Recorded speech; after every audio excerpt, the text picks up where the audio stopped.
We're back with another one of the Resistance's Futile blind boosters. This time we're looking at the Borg Scout Cube Scout 255. And we'll hop right in and take a look.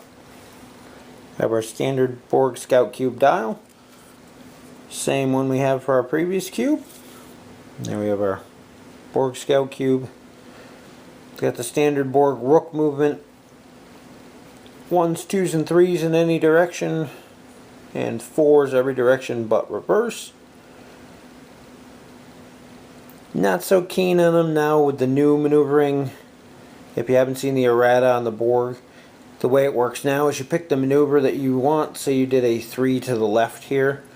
Originally you would turn yourself 90 degrees and then make a 3 movement forward. Now it's the opposite way. So no matter what you pick, you're going to be doing that much forward. So you're going to do a 3 forward and then at the end rotate yourself 90 degrees to the left.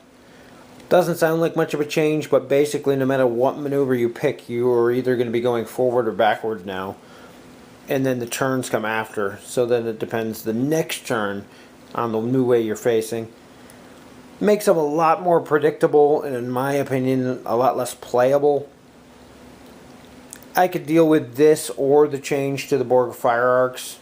The fact that they did both kind of ruined them for me, is at least even for thematic fun play at home. But that's totally up to you guys. There we have our named Scout 255. 3 attack, 3 agility, 2 hull, 4 shield. We have 1 Borg upgrade, 1 tech upgrade, 1 weapon upgrade, 1 crew upgrade for 24 points. We have evasive, target lock, scan, and regenerate. And our named ability is, if there's a scan token beside your ship during the modified defense dice step of the combat phase, roll +1 defense die. You cannot deploy a Borg upgrade with a cost greater than 5 to this ship. And we have our generic Scout Cube. You're losing 1 shield. You're losing your weapon upgrade for 22 points. And they also have the ability that, or detriment, whatever you want to call it, that you can't deploy a Borg upgrade with a cost greater than 5 to the ship. For captains, we have a tactical drone. The captain skill ends up being a 2 based on the drones for 2 points. At the start of the game, place 2 drone tokens on this card. During the activation phase, before you move, you can spend 1 drone token to remove an auxiliary power token from beside your ship. Kind of a nice ability, not so useful on a captain that only starts with 2. I think there could have been something more useful there. Combine this with a way to regenerate drones though, and it definitely can be useful in the right situation. Then we have our generic Borg drone. Starts with a captain skill of 1 for 0 points. For crew upgrades, we have 1 for 4 points. As an action, discard this card to perform the action. Each damage your ship suffers this round, disable 1 of your active shields instead of destroying it. If you have no active shields left, any excess damage is applied to your hull as normal. Basically gives you a chance to you knock out your shields instead of destroying them, in which case they come back up at the end of the turn. Interesting ability. The cost of an action plus a discard, kind of steep, but if you know you're going to get hammered on for a turn, it might be worth it.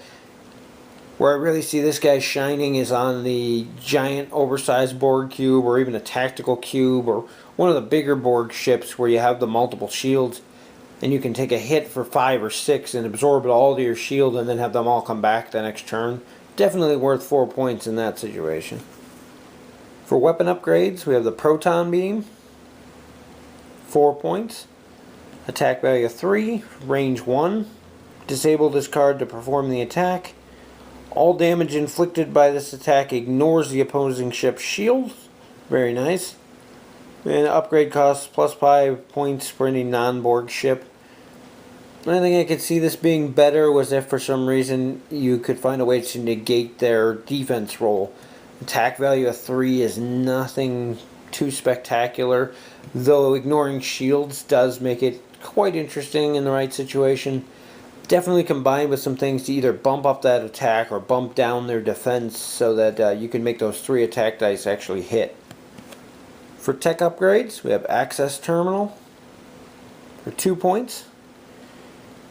Whenever you're required to spend any number of your drone tokens, you may disable this card to spend those drone tokens from your ship and or any friendly ships within range 1 to 2 of your ship. You may divide spending these drone tokens between your ship however you like. Basically lets you cut up some of those more powerful Borg abilities that allow you to discard multiple drones in order to use, there's, I think one of the queens has one that makes you get rid of 6. Instead of them all coming from the one ship, if you have this on board, you can swap it out or spread it out between multiple ships and make it not so much of a hit to a single one.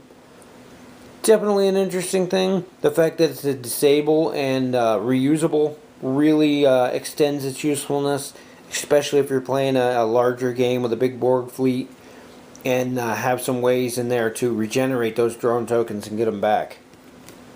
For Borg upgrades, we have Dispersion Field, 2 points. While this card is deployed to your ship, none of your other upgrades can be affected by your opponents. In addition, you may roll your full defense dice in spite of the presence of an opponent's scan token. Definitely an interesting card for the 2 points. I don't see how you can go wrong with this. Being able to roll defense really only applies to these smaller ships, as most of the larger Borg ships have 0 agility anyway. But the other part about none of your other upgrades being able to be affected by your opponents as long as this is in play makes it a really powerful card on some of those larger ships to protect those high points cost upgrades that you're going to have on board. Definitely worth having a couple of these around for those bigger ships in the very least. For the rest of our expansion here, we have our auxiliary and critical tokens. We have our scan and evasive maneuver token, target lock K1, our 4 shields, disable token, your various Borg drone tokens, and been over those a few times. If you really want to know how they work, check out the Borg sphere video I did a while back. There's a good explanation in there. It's much easier to see how those work if you see them in use. By now I think everybody's seen them at least once unless you're brand new to the game. So then we have our additional rules card for the Borg. Explains how the drone tokens work, how Borg upgrades work, and how Borg movement works. Just looking at it now, they have not upgraded the text on these as far as the spin maneuvers go. So the cards that come with them that explain the rules are actually incorrect now. Hopefully the next time we see a Borg ship come around, that'll be errated and fixed on the card as well. These were probably already in production long before they made that rules change, so definitely something to keep in mind if you're a newer player or you're into the Borg. They have changed a few things on there that the rules card that comes with them does not cover. So definitely take a look at the WizKids official rules forums, or WARF as they call it, and you find the errata for the Borg. The Scout Cube itself, same model that we've gotten before. Really no paint on them. They do this little one shot of whatever color plastic they are and then dump some black over top to fill in the detail, but sadly enough it's better than most of the paint jobs, even with only the 2 tones. But definitely a lot of detail there in these wirings and panels, and lots of stuff that you could do to make that look so much nicer. And these are real easy to crack open at the seams if you wanted to light them up, as I did with my other Borg cubes. I'll get around to doing it with this one too eventually. But there's our Scout Cube 255 base. Has that awesome Borg 360 degree arc. Another thing that's been errated and changed in there is any of the ships with the 360 degree arc now have a limit of range 2. As I said before, the maneuvering or the range change, either of which would have been fine. I admit the Borg were a little bit overpowered. Still think they were playable and you were able to defeat them, so it wasn't a huge thing, but enough people complained they changed it. The fact that they changed both, in my opinion, makes them kind of underpowered and almost unplayable now. Here we have our Borg Scout Cube, the generic, again 360 degree arc. Overall, it's just more options for the Borg. Nothing dramatically outstanding here as far as Borg go. The dispersion field, probably the best thing in the pack, although the access terminal definitely has its uses in larger Borg related fleets. It's basically just a cheap fodder ship for the Borg to go with their other scout cube they've had. More options are never a bad thing, but aside from those 2 cards, really nothing must have in here, and even those 2 cards are only really good if you're playing Borg to begin with. So if you're not a Borg fan, you're not into playing them, not much here to interest you. If you're a collector or a Borg player, then definitely worth picking up at least one of these, if not multiples, for those extra cards. Anyway, that's it for this one. We'll see you in the next video.